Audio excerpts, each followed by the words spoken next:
We have here another stitch for our stitch library. One dear knitter contacted me a couple weeks ago, and she is working on this project, which is Yarn Inspirations by Yarn Inspirations.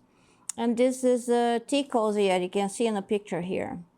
And it uses this beautiful stitch called the Smocked ribbing. So I had to learn how to do this stitch. I had never worked with this before, and it's pretty simple. I'm going to teach you how to do it. Here's the stitch. So it's a little bit crunched up, but they're going to open when you put on a tea cozy or a hat or whatever it is. And you can see it's a ribbing pattern, and once in a while you wrap certain parts of the ribbing and you make like a smocking. So I have done 2 repeats. I'm about to do the 3rd repeat here, and I'm ready to do the smocking. You can see on those in this pattern, if I follow, it's going to be the first 2 cords are going to be smocked or pulled together here, okay? And I'll show you the back side as well. It makes a beautiful pattern on the back side, so I don't see why this couldn't be something reversible, but that's up to you. Let me show you how to do this stitch. I will put the yarn around my pin, give myself some yarn to hold to work here. And the patterns will start with the purl 2.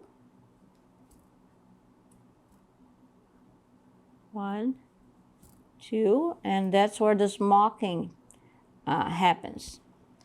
So you are going to insert, well, I have the yarn in the front already. I am going to put the next 6 stitches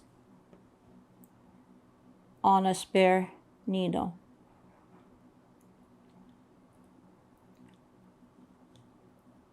Two, 4, 6.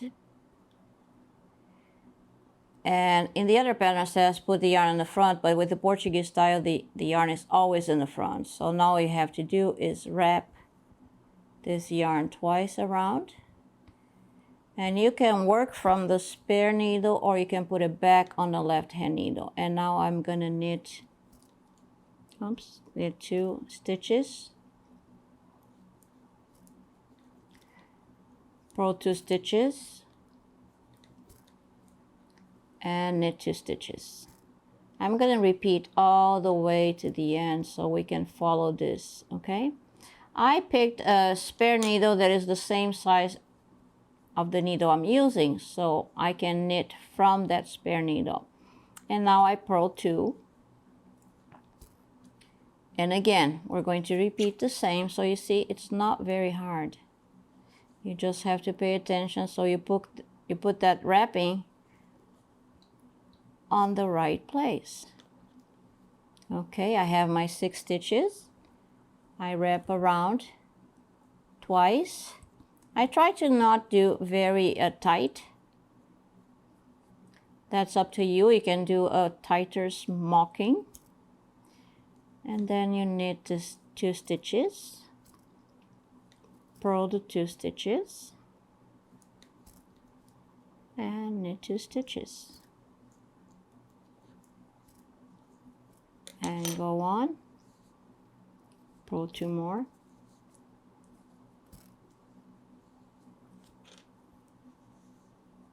they say for you to use a cable needle. I thought it was easier to use just a spare double pointed needles. Wrap around twice. The yarn ends up close to your right hand needle. And here we go. Knit 2, purl 2,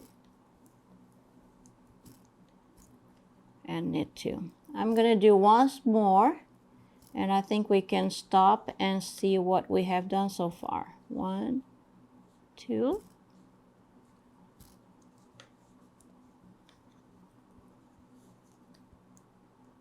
One, 2, 3, 4, 5, 6. Wrap it around. I don't even take the yarn away from my pin. Knit 2.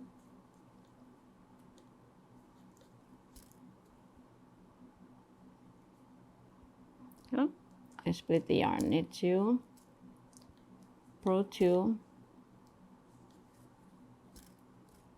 knit 2.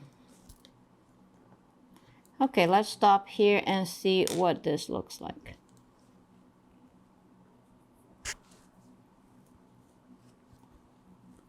There we go. And if I stretch my work, you can see this mocking pattern coming up. I actually wrapped a little bit tighter here today than I've done in the previous rows, so make sure you're consistent with that. That's a good way. I like actually a little bit tighter. So I guess if you stop your project from day to day, you just have to try to get the same way of wrapping every time, which should be very consistent if you're working on a project on a regular basis. Okay, so this is the smock ribbing stitch, and I hope you enjoy and use for many projects to come.